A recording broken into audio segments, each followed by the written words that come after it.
Hello students, कैसे हैं आप सब। बच्चों, आज हम स्ट्रक्चर ऑफ एटम का सेकंड पार्ट करने वाले हैं। फर्स्ट पार्ट मैंने अपलोड कर दिया था, ठीक है। तो अब सेकंड पार्ट में पढ़ते हैं। देखो बच्चों, अब अगर आपको कभी भी किसी भी एलिमेंट में बता दिया जाए कि उसका एटॉमिक नंबर और मास नंबर दे दिया जाए या नहीं दिया हो, और उसको उसमें बता दिया हो कि आपको इसके प्रोटॉन, न्यूट्रॉन्स और इलेक्ट्रॉन फाइंड कर रहे हैं, तो कैसे करेंगे, ठीक है। बच्चों देखो, बता जैसे मान लो आपको ब्रोमीन का दे दिया, तो आपको जेड से एटॉमिक नंबर को डिनोट करते हैं। जेड से एटॉमिक नंबर इसका 35 और मास नंबर को ए से करते हैं, और इसका क्या है 80। याद रखना, ये कंफ्यूज मत होना इन टर्म्स में। जेड से एटॉमिक नंबर, ए से मास नंबर, ठीक है। अगर नंबर ऑफ, देखो एटॉमिक नंबर जो बन रहा है ना, ये नंबर ऑफ प्रोटॉन और नंबर ऑफ इलेक्ट्रॉन से मिलकर बना होता है। या नंबर ऑफ प्रोटॉन ले लो, पर ज्यादातर हम मैक्सिमम टाइम फोकस किस पे करते हैं, नंबर ऑफ प्रोटॉन के, कि एटॉमिक नंबर क्या है, नंबर ऑफ प्रोटॉन। इसको इलेक्ट्रॉन्स भी बोल सकते हैं, पर हम इलेक्ट्रॉन्स क्यों नहीं बोलते, क्योंकि बच्चों एटम जो होता है ना, देखो अगर इलेक्ट्रॉन्स जो है, इलेक्ट्रॉन एक ऐसे पार्टिकल्स हैं जो अनस्टेबल हैं, ठीक है। मतलब उन पे हम डिपेंड नहीं रह सकते। अगर उनको कभी भी एनर्जी मिली या कहीं भी कोई लूज पॉइंट मिला, तो या वो बॉन्डिंग कर लेंगे या एनर्जी लेके क्या एक्साइट कर जाएंगे, समझ गए। तो केटाइन और एनाइन में वो कन्वर्ट कर देगा उस मॉलिक्यूल को, समझ गए, ठीक है। तो बच्चों हम इसीलिए हम क्या प्रोटॉन को लेते हैं एटॉमिक नंबर में, ठीक है। तो इधर क्या लेंगे हम, प्रोटॉन और नंबर ऑफ प्रोटॉन्स, और यहां यहां क्या होते हैं, नंबर ऑफ प्रोटॉन्स और न्यूट्रॉन्स, ठीक है। तो हमने जब अगर हमने नंबर ऑफ प्रोटॉन्स फाइंड करने होंगे तो 80 माइनस 35 कर देना, ठीक है, ठीक है। अगर नंबर ऑफ, सॉरी, अगर तो आपने नंबर ऑफ न्यूट्रॉन्स फाइंड करने होंगे, जस्ट गॉट कंफ्यूज्ड, ठीक है। Number of neutrons find out करने होंगे तो 80 माइनस 35 करके नंबर ऑफ न्यूट्रॉन्स फाइंड कर लेंगे। अगर आपको प्रोटॉन्स फाइंड करने होंगे तो डायरेक्टली ही जो एटॉमिक नंबर होगा वो प्रोटॉन आ जाएंगे, और इलेक्ट्रॉन को बोलेंगे तो ये इलेक्ट्रॉन भी यही आ जाएंगे, समझ गए, समझ गए। मैंने बता दिया ना इलेक्ट्रॉन और प्रोटॉन क्या होते हैं। एटॉमिक नंबर जो होता है नंबर ऑफ प्रोटॉन और इलेक्ट्रॉन से मिलकर बना होता है, ठीक है, क्योंकि जितने प्रोटॉन होते हैं उतने ही इलेक्ट्रॉन होते हैं किसी एटम में, समझ गए। और न्यूट्रॉन्स क्या है, जब हम mass number minus atomic number करेंगे तो न्यूट्रॉन्स आ जाएगा, समझ गए। चलो बच्चों देखो, अब ये थ्योरी है प्लैंक क्वांटम थ्योरी, समझ रहे, दिख रहा है आपको, just wait wait wait wait, ठीक है। अब देखो बच्चों, ये जो है ये क्या है, Planck quantum, sorry, Planck quantum theory, समझ गए, प्लैंक क्वांटम थ्योरी। बच्चों अब देखो ना, particle nature of electromagnetic radiation के बारे में पढ़ेंगे हम इसमें प्लैंक क्वांटम थ्योरी में। देखो ना, अगर अब रेडिएशन का जो था ना, किसी भी इलेक्ट्रोमैग्नेटिक रेडिएशन का दो नेचर बताए थे, एक वेव नेचर बोला था, एक पार्टिकल नेचर पढ़ा था, ठीक है। तो अब पार्टिकल नेचर जो है किसमें पढ़ेंगे हम, प्लैंक में, ठीक है, इलेक्ट्रोमैग्नेटिक रेडिएशन का, ठीक है, ठीक है। पर जो हमने वेव नेचर फाइंड आउट किया था हमने इलेक्ट्रोमैग्नेटिक थ्योरी से, उसके बारे में पढ़ेंगे कि क्या उसके क्या लूप होल से, फिर उसके बाद हमने इस पे पार्टिकल नेचर पे आ गए, ठीक है। देखो बच्चों, जो वेव नेचर में जो इलेक्ट्रोमैग्नेटिक रेडिएशन है, ये could not be explain with the help of even the electromagnetic theory, ठीक है। Wave nature of the electromagnetic radiation could not be explain with the help of even electromagnetic theory से भी हम wave nature को properly explain नहीं कर पाए थे, ठीक है, ठीक है।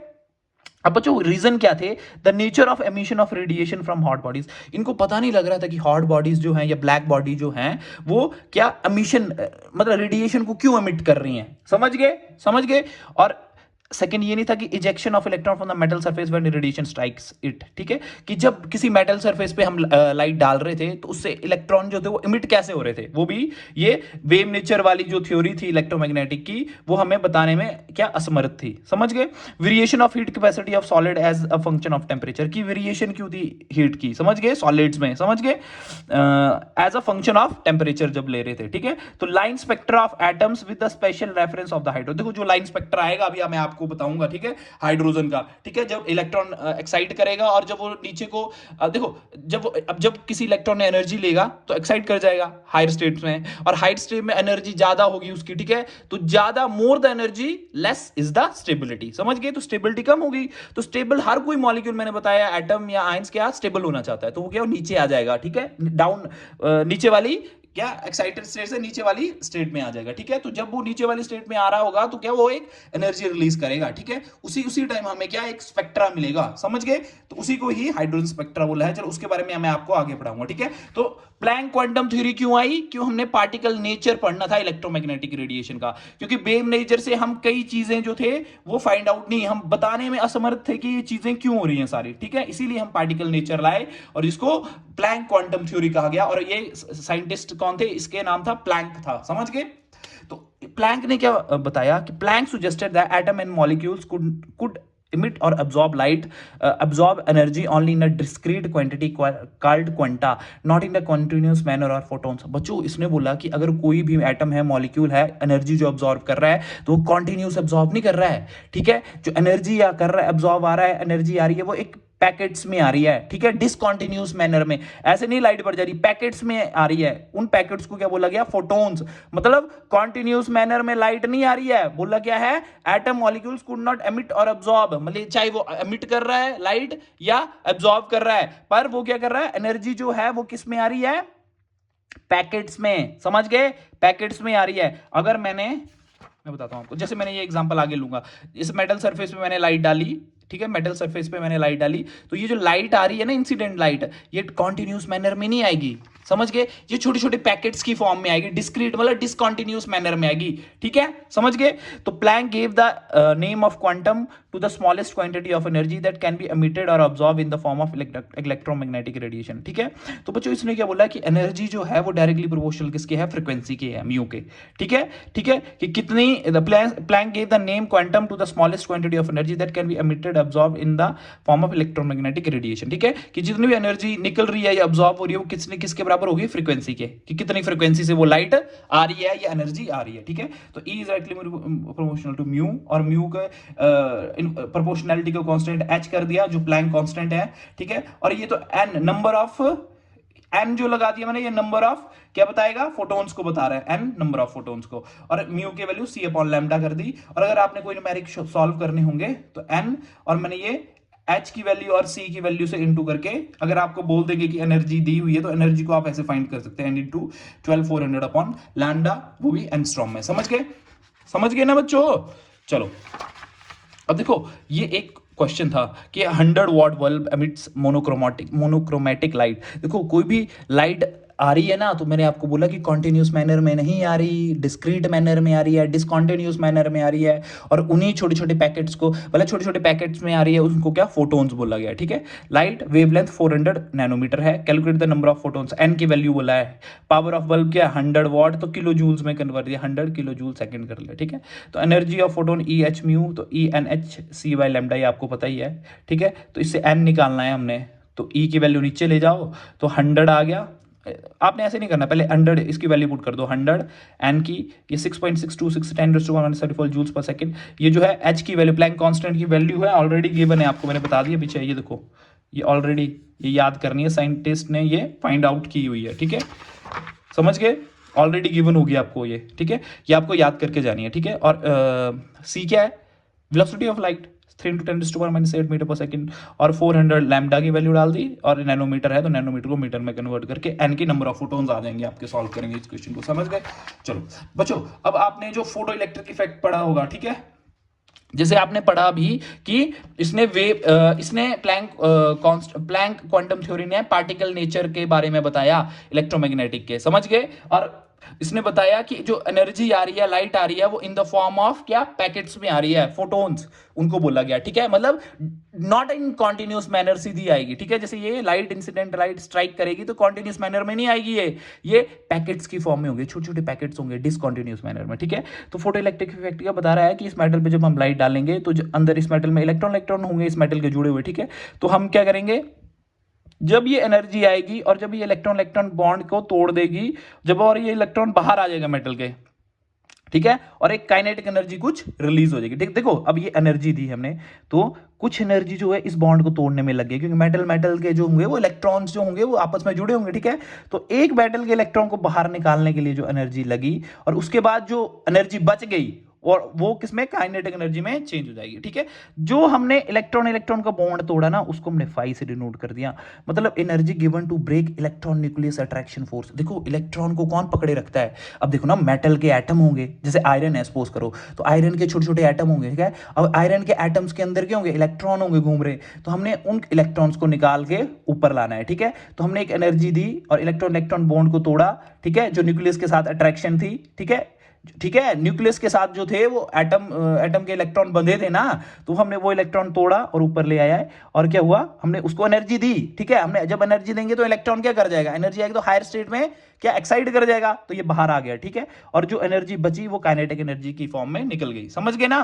समझ गए। और ये सरफेस तक लाने की एनर्जी है दी गई इलेक्ट्रॉन को फाई, समझ गए। मतलब इंसिडेंट लाइट थी, उसमें क्या किया हमने, फाई कुछ एनर्जी हमने क्या इलेक्ट्रॉन को सरफेस तक लाने के लिए खर्च की और कुछ काइनेटिक एनर्जी में चेंज होगी। मतलब सरफेस तक आया और वो एक स्पीड से भाग गया, समझ गए, उसको काइनेटिक मोशन में चला गया, तो उसको काइनेटिक एनर्जी बोल दी, ठीक है।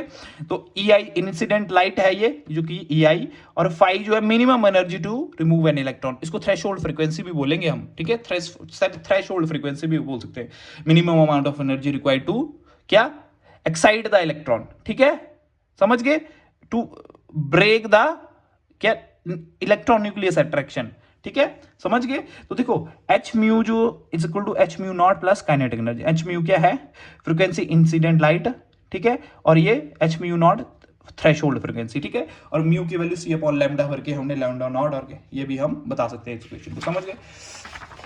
तो बच्चों रिजल्ट क्या दिखा इससे, अब आप समझ गए ना क्या क्या है photoelectric effect. Photo the phenomena of ejection of electron from the surface of metal when light of suitable frequency strikes on it known as photoelectric effect. मतलब इजेक्शन करवानी है एक इलेक्ट्रॉन की, तो हम कितनी इसमें इंसिडेंट लाइट करवा रहे हैं, मतलब कोई भी लाइट हम इंसिडेंट करवा रहे हैं ताकि एक एनर्जी दे रहे हैं कि एक इलेक्ट्रॉन एक्साइट हो जाए, ठीक है, समझ गए, निकालना है बाहर हमने, और वो इलेक्ट्रॉन एक काइनेटिक एनर्जी में फिर चेंज हो जा रहा है, भाग जा रहा है, क्योंकि उसको एनर्जी तो मिल ही रही है, समझ गए। समझ रहे क्या हो रहा, जैसे हम लाइट डाल रहे हैं तो इलेक्ट्रॉन का, अब इलेक्ट्रॉन जो होंगे एटम, इसका एटम में इलेक्ट्रॉन होंगे, ठीक है, आयरन है तो आयरन के एटम के आयरन आयरन आयरन आयरन जुड़ा होगा, ठीक है, तो उसके इलेक्ट्रॉन होंगे अंदर, तो उस इलेक्ट्रॉन को हमने तोड़ एनर्जी देनी है ताकि वो एक्साइट कर जाए, ठीक है, और बाहर आ जाए मेटल के, ठीक है, और फिर क्या हो जाएगा, वो काइनेटिक एनर्जी से क्या भाग जाएगा, समझ गए। तो ये ही इक्वेशन है सारी, समझ गए। इसने क्या किया, रिजल्ट क्या ऑब्जर्व किया, the electron are ejected from the metal surface as soon as the beam of light strikes the surface, that is there is no time lag between the striking of light beam and the ejection of the electron from the metal surface. देख लो जब strike की at a time ही electron बाहर आ गया। The number of electron ejected is proportional intensity and brightness of, देखो कितने इलेक्ट्रॉन निकल रहे हैं वो किस पे डिपेंड करेगा, इंटेंसिटी पे, ठीक है, कितने इलेक्ट्रॉन, जितनी ज्यादा इंटेंसिटी होगी लाइट की और ब्राइट होगी उतने ज्यादा इलेक्ट्रॉन निकलेंगे। For each metal there is a characteristic minimum frequency mu naught, जिसको थ्रेशहोल्ड फ्रीक्वेंसी बोला है कि उसको पर्टिकुलर, किसको थ्रेशोल्ड बोल रहे हैं, इस फाई को बोल रहे हैं कि कितनी इसको एनर्जी चाहिए, मिनिमम एनर्जी चाहिए ताकि इलेक्ट्रॉन वहां से एक्साइट हो जाए, मतलब वो इलेक्ट्रॉन न्यूक्लियस की जो फोर्स है, फोर्स ऑफ अट्रैक्शन टूट जाए और वो एक्साइट हो जाए, ठीक है, लिखा है below which the photo electric effect is not observed at a frequency mu is greater than mu naught, the ejected electron came out and certain with a certain kinetic energy. देखो जब ये बाहर आएगा ना तो एक सर्टेन काइनेटिक एनर्जी तो होगी बच्चों, इसकी निकलेगा जो बाहर, ठीक है, समझ गए ना। This is all about photo electric effect. Photo मतलब लाइट या एनर्जी, समझ गए, समझ गए, समझ गए ना। चलो बच्चों इससे पहले मैं आपको ना एक चीज पढ़ाना चाह रहा, बच्चों ये आपने ना याद कर लेना, बहुत इंपॉर्टेंट मॉडल है, आपको मैंने इतने सारे मॉडल पढ़ा दिए, अब ये मॉडल भी सबसे इंपॉर्टेंट है, बोहर एटॉमिक मॉडल। क्या, Bohr atomic model, hope so आपको दिख रहा हो ये, ठीक है, ये मैंने अपने नोट से लाया है, ये भी मेरे नोट्स हैं पर ये भी मेरे नोट्स हैं, ठीक है। सो बच्चों ये वाला मॉडल जो था ना, ये सिर्फ किस पे वैलिड था, वन इलेक्ट्रॉन सिस्टम पे ही वैलिड था। बोहर एटॉमिक मॉडल जो था वन इलेक्ट्रॉन सिस्टम पे, जैसे hydrogen helium plus lithium 2 positive sodium N 10 positive, ठीक है, मतलब एक इलेक्ट्रॉन जिनके सिस्टम में उनके लिए एप्लीकेबल था ये मॉडल, ठीक है। ये बच्चों कर क्या रहे हैं, पहले आपने थॉमसन पढ़ा, फिर अब आप बोहर पढ़ रहे हो, क्यों, देखो बच्चों थॉमसन ने क्या बोला था कि सारी जगह क्या पॉजिटिव और नेगेटिव चार्ज है, सब एटम के बीच में घुस के बताना चाह रहे कि हो क्या रहा है, समझ रहे, उसने नहीं बोला था। उससे पहले आपने क्या पढ़ा, उससे पहले भी आपने मॉडल्स पढ़े, कौन कौन से मॉडल पढ़े, डाल्टन का एटॉमिक थ्योरी पढ़ी, समझ गए। तो उसमें क्या बोला था, डाल्टन ने क्या बोला था, उसने तो बोल दिया था कि एटम से नीचे कुछ है ही नहीं, समझ गए, उसको मतलब एटम से नीचे हम ब्रेक ही नहीं कर सकते, ठीक है, कोई सब एटॉमिक पार्टिकल्स नहीं है। थॉमसन ने क्या बोला कि पॉजिटिव नेगेटिव चार्ज को वाटरमेलन के साथ कंपेयर कर दिया, समझ गए। पर अब बोहर आ गया, समझ गए, अब बोहर ने क्या बोला कि फिर रदरफोर्ड भी आ गया था, ठीक है, रदरफोर्ड ने भी कई एक्सपेरिमेंट्स किए, पर बोहर का एटॉमिक मॉडल जो था वो अभी तक वैलिड है, समझ गए, और ये वन इलेक्ट्रॉन सिस्टम के लिए ही वैलिड है, याद रखना, समझ गए। तो इसने क्या बोला कि अब ये अंदर घुस रहे हैं एटम के, देखो nucleus is present at the centre of atom and electron revolves around the nucleus is close circular path known as shell और ऑर्बिट। देख लो इसने बोल दिया कि न्यूक्लियस के अंदर क्या एक एटम के अंदर क्या है, एक न्यूक्लियस है पॉजिटिव चार्ज, और उसके अराउंड क्या है, ऑर्बिट है जिसमें क्या इलेक्ट्रॉन घूम रहे हैं, ठीक है, और जिसमें घूम रहे हैं उनको ऑर्बिट और शेल बोला गया है, ठीक है। These orbit are known as stationary orbit, that is orbit having fix energy and unless till electron revolves in any stationary orbit it neither lose और नॉर गेन एनर्जी। देख लो, बोला कि ऑर्बिट जो है ना, जो ऑर्बिट है उनको स्टेशनरी ऑर्बिट है वो, ठीक है, एक जगह ही है, और उन ऑर्बिट्स में क्या है, उनकी एनर्जी भी फिक्स है, और उसमें क्या हो रहा है, इलेक्ट्रॉन रिवॉल्व कर रहे हैं, घूम रहे हैं, और जब वो घूम रहे हैं ना तो वो ना एनर्जी गेन कर रहे हैं ना लॉस कर रहे हैं, याद रखना, समझ गए। फिर as a distance of electron from the nucleus increases its energy also. देख लो, as a distance of electron from the nucleus increases its energy also increase. जैसे जैसे इलेक्ट्रॉन का डिस्टेंस न्यूक्लियस से बढ़ता रहता है ना, ठीक है, जैसे शेल बढ़ रहे हैं तो इलेक्ट्रॉन का डिस्टेंस भी बढ़ रहा है न्यूक्लियस से, ठीक है, तो उसकी एनर्जी भी इंक्रीज हो रही है। समझ रहे ना। Out of infinite available circular orbits, electron will revolve only in these circular orbit in which angular momentum is integral। देखो, जब वो घूम रहा है ना तो उसमें क्या हम एंगुलर मोमेंटम ले रहे हैं, ठीक है। सो जो एंगुलर मोमेंटम है MVR वो कितने के बराबर आ रहा है, इंटीग्रल मल्टीपल किसके आ रहा है, MVR is equal to NH/2 के इसके बराबर आ रहा है, ठीक है, ठीक है। जब और इलेक्ट्रॉन घूम रहा है तो हम उसका क्या लेंगे, एंगुलर मोमेंटम लेंगे, तो MVR आ गया ना मोमेंटम, ठीक है, क्योंकि रेडियस लेंगे उसका momentum M is equal to MB होता है ना, तो हम MVR आर क्यों ले रहे हैं, क्योंकि सर्कुलर पाथ में घूम रहा है, ठीक है, तो वो किसके बराबर होगा, वो इंटीग्रल मल्टीपल NH/2 के बराबर होगा, समझ गए। बोला कि ये बोल रहा है कि इलेक्ट्रॉन जो है वो electron will jump to higher level to lower level by absorbing energy from suitable photon, electron will return to the, बोल रहा है, देखो बच्चों क्या बोल रहा है ये, कि इलेक्ट्रॉन को हम एनर्जी देंगे तो हायर ऑर्बिट में चला जाएगा, और जब वो एनर्जी कम होगी तो धीरे धीरे रिलीज करता, स्टेबिलिटी की तरफ आना चाहेगा तो वो धीरे रिलीज करेगा, और क्या करेगा, हायर लेवल से नीचे वाले लेवल में आ जाएगा, समझ गए। तो एनर्जी जो होगी वो अपर माइनस लोअर लेवल आएगी, N2 माइनस E1, समझ गए। To maintain the constant circular motion of electron, necessary centripetal force is balanced by electrostatic force of attraction between nucleus and electron। देखो बच्चों, जो कांस्टेंट सर्कुलर मोशन है ना electron को जैसे चक्कर लगा रहा है वो, ठीक है, वो बैलेंस किसके थ्रू हो गई, जो पॉजिटिव और नेगेटिव चार्ज होगा ना न्यूक्लियस और इलेक्ट्रॉन के बीच में, जो इलेक्ट्रोस्टैटिक अट्रैक्शन है ना, उसकी वजह से क्या करेगा, वो बैलेंस कर रहा होगा उस स्पीड को अपनी को, समझ गए, समझ रहे घूमने की स्पीड को। देखो बच्चों, अगर आपको ये फॉर्मूले याद रखने हैं, कभी भी आपको टोटल एनर्जी बता दी होगी किसी भी ऑर्बिट की आपने निकालनी होगी ना, E⁻² टोटल एनर्जी, तो आपको ये फॉर्मूला याद रखना है, -13.6 into Z² upon N² electron volt, याद रखना टोटल एनर्जी का। वेलोसिटी का पूछेंगे तो 2.1, ये आपसे डायरेक्ट क्वेश्चन पूछे जाएंगे, ठीक है, कि किसी ऑर्बिट की बता देंगे कि बताओ इतना एटॉमिक नंबर है, वो कौन सा ऑर्बिट होगा जिसकी एनर्जी इतनी है, ठीक है, तो आपने N निकाल लेना, अगर एटॉमिक नंबर पूछा होगा तो Z निकाल लेना, समझ गए। और वेलोसिटी पूछी होगी तो 2.18 इंटू 10⁻6 इंटू 10 Z/N, Z मतलब एटॉमिक नंबर, N शेल कितने हैं। अगर रेडियस पूछ लिया होगा कि कौन से रेडियस में इलेक्ट्रॉन घूम रहा है तो 0.53 into 10⁻N² upon Z angstrom, ठीक है। Kinetic energy negative of total energy होती है, याद रखना, ठीक है, टोटल एनर्जी ये है, और टोटल एनर्जी निकालनी होगी तो पोटेंशियल का हाफ कर देना, समझ गए। मैं बहुत इंपॉर्टेंट बता रहा हूँ आपको, ये याद रखो।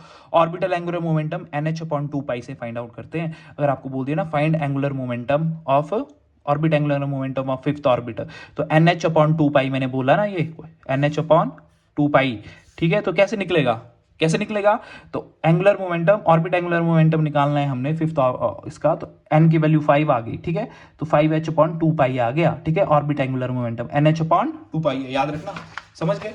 अगर आपको आयनाइजेशन एनर्जी बोल देंगे किसी भी मतलब ऑर्बिट की निकालने के लिए, तो क्या होगी, बताओ। अब अगर बता दिया कि आयनाइजेशन एनर्जी निकालनी है, ठीक है, तो आपको Z दे दिया होगा, ठीक है, कि एटॉमिक नंबर ये एटम है, इसकी आयनाइजेशन एनर्जी बताओ मुझे, ठीक है, पर याद रखना 1 इलेक्ट्रॉन सिस्टम के लिए एप्लीकेबल होगा बच्चों ये, ठीक है, तो आपने 13.6 इंटू Z², ठीक है, और आप एक्साइटेशन बता दी होगी कि इस ऑर्बिट से इस ऑर्बिट तक जा रहा है, तो बताओ एक्साइटेशन एनर्जी क्या है, तो आपने इस फॉर्मूला से निकाल देनी है, समझ गए। अगर बाइंडिंग एनर्जी पूछेंगे तो बाइंडिंग जो होती है टोटल एनर्जी का पॉजिटिव ही होता है, binding energy 13.6 Z² upon N²। मैं आपको बहुत इंपॉर्टेंट चीजें बता रहा हूँ, ये आपको ढूंढ के नहीं मिलेंगी, याद रखना, ठीक है, मैंने जो अभी आपको बताया नहीं मिलेगा, ठीक है।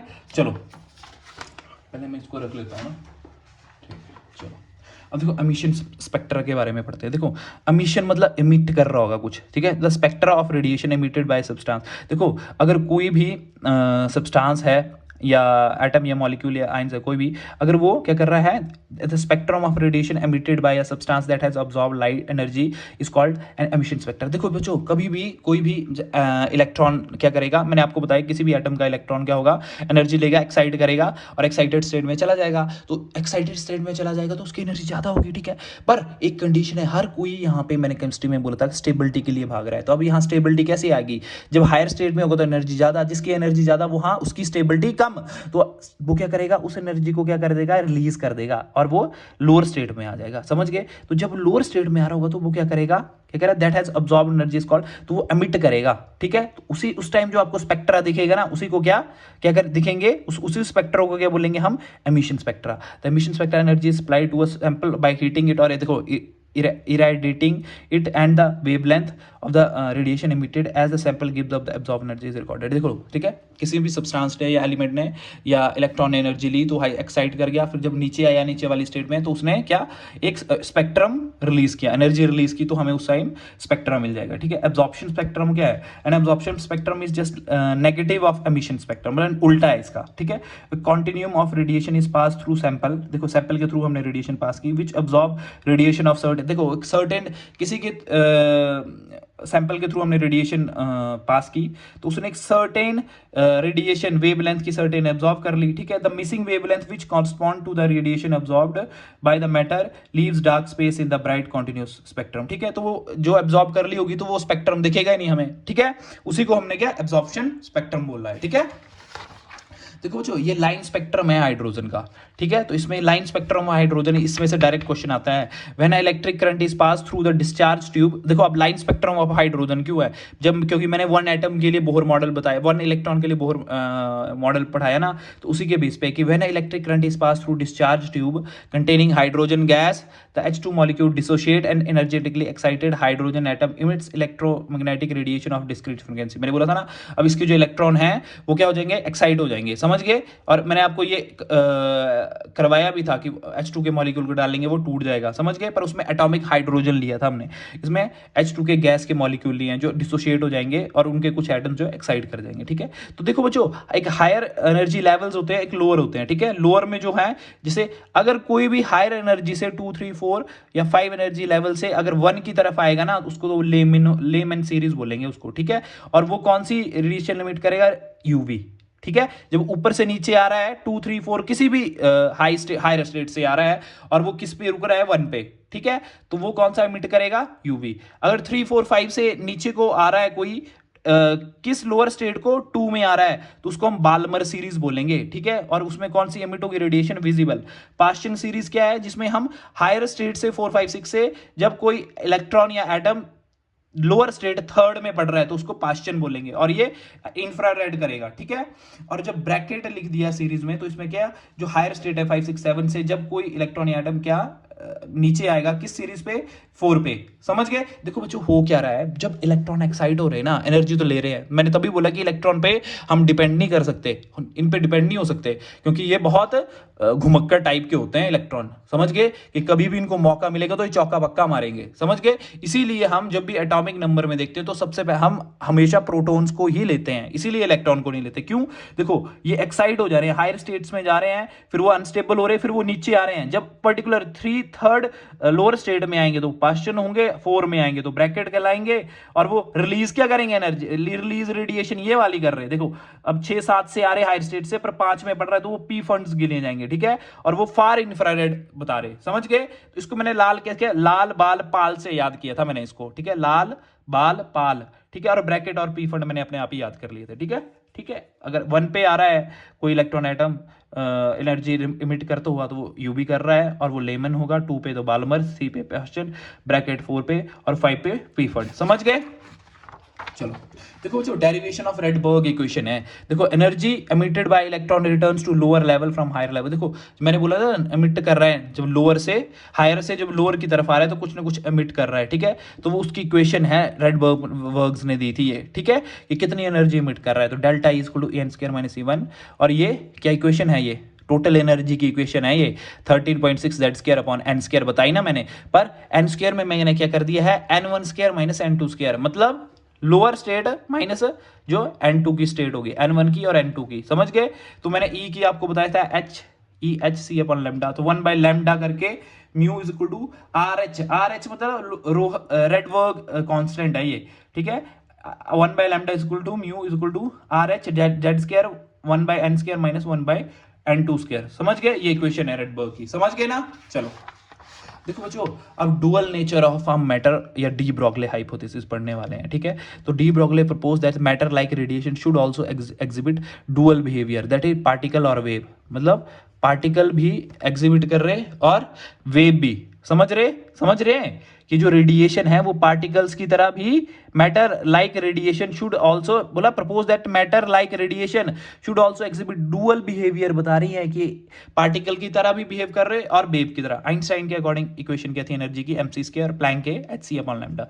जब हमने इसको कंपेयर करेंगे तो लैम्डा की value lambda is equal to h upon mb आ जाएगा, समझ गए। ये तो आपको बच्चों अपने आप ही ड्राइव करना होगा, आसान है। देखो क्वांटम नंबर्स के बारे में पढ़ने लगे, 4 तरह के क्वांटम नंबर है, प्रिंसिपल, एजीम्यूथल, मैग्नेटिक और स्पिन, ठीक है। प्रिंसिपल क्वांटम नंबर क्या है, ये है क्या, ये लोकेशन के बारे में बता रहे हैं कि इलेक्ट्रॉन, सब किसके पीछे पड़े हैं यार, सारे पढ़े हैं कि हमें इलेक्ट्रॉन का अता पता मिल जाए, ठीक है। इसमें क्या करना चाहेंगे हम, इलेक्ट्रॉन को ढूंढ रहे हैं एग्जैक्ट पोजीशन पर, मिल नहीं रही है, समझ रहे। देखो प्रिंसिपल क्वांटम नंबर क्या है, डिनोटेड बाय n। तो principal quantum number determine size and the large extent of the energy of the orbital, ठीक है। प्रिंसिपल क्वांटम नंबर n से डिनोट करते हैं और size of energy of orbital के बारे में बताता है, ठीक है। n is equal to n, तो कौन से, और ये शेल के बारे में भी बताता है, ठीक है। ऑर्बिटल या शेल दोनों सेम होते हैं, ठीक है। तो अगर n की वैल्यू 1 है तो k शेल है, 2 है तो l है, 3 है तो m है, n है तो 4 है तो n शेल है, ठीक है। मतलब जैसे ये न्यूक्लियस है तो k शेल, ये l शेल, ये m शेल और ये n शेल, समझ गए, ठीक है।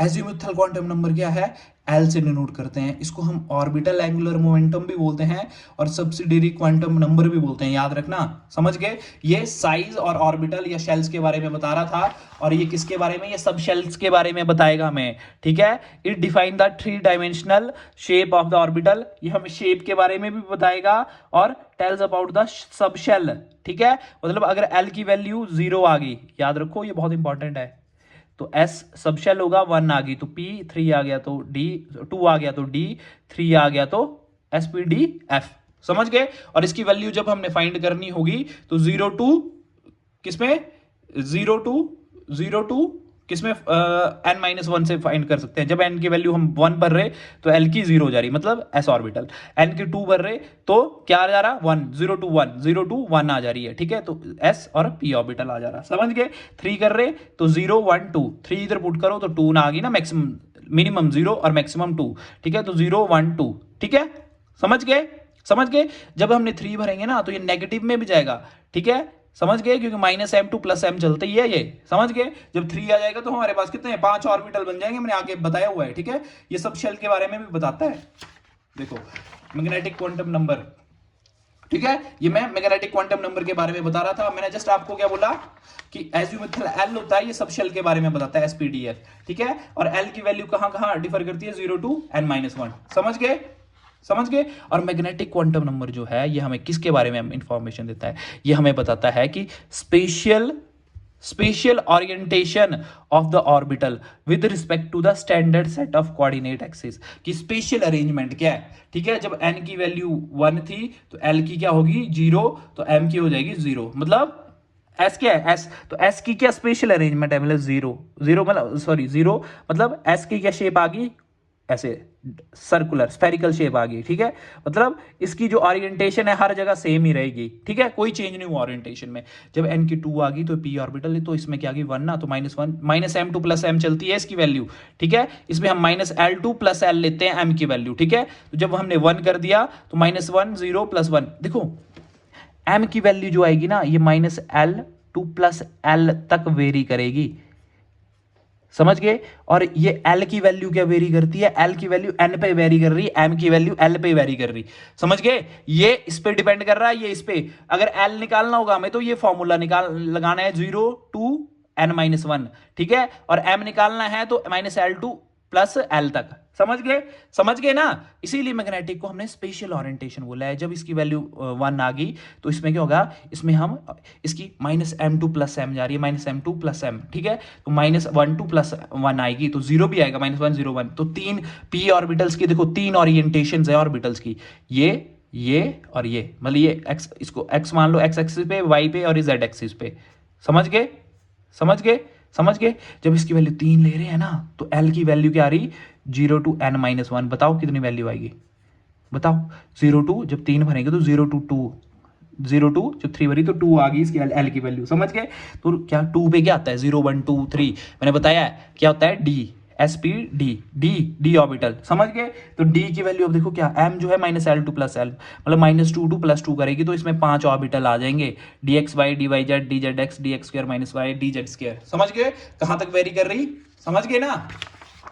और स्पिन क्वांटम नंबर तो बच्चों आपको पता है, ये इलेक्ट्रॉन की स्पिन पे बता रहा है कि +½ और -½ होती है। 2 स्पिन है इलेक्ट्रॉन की, रिप्रेजेंटेड बाय 2 एरो, ऊपर को और नीचे को, समझ गए ना। ये स्पिन क्वांटम नंबर इलेक्ट्रॉन की स्पिन के बारे में बात करता है, ठीक है। और नोड जो है बच्चों एक 3 डायमेंशनल स्पेस है जहां प्रोबेबिलिटी ऑफ फाइंडिंग इलेक्ट्रॉन क्या है, 0 है। तो रेडियल नोड n-L-1 से निकालते हैं और एंगुलर L से, समझ गए ना। So that's it for today, thank you so much, bye bye, take care. अगर कोई भी कंफ्यूजन है, डाउट है तो आप मेरे को कमेंट करके बता सकते हैं। Thank you.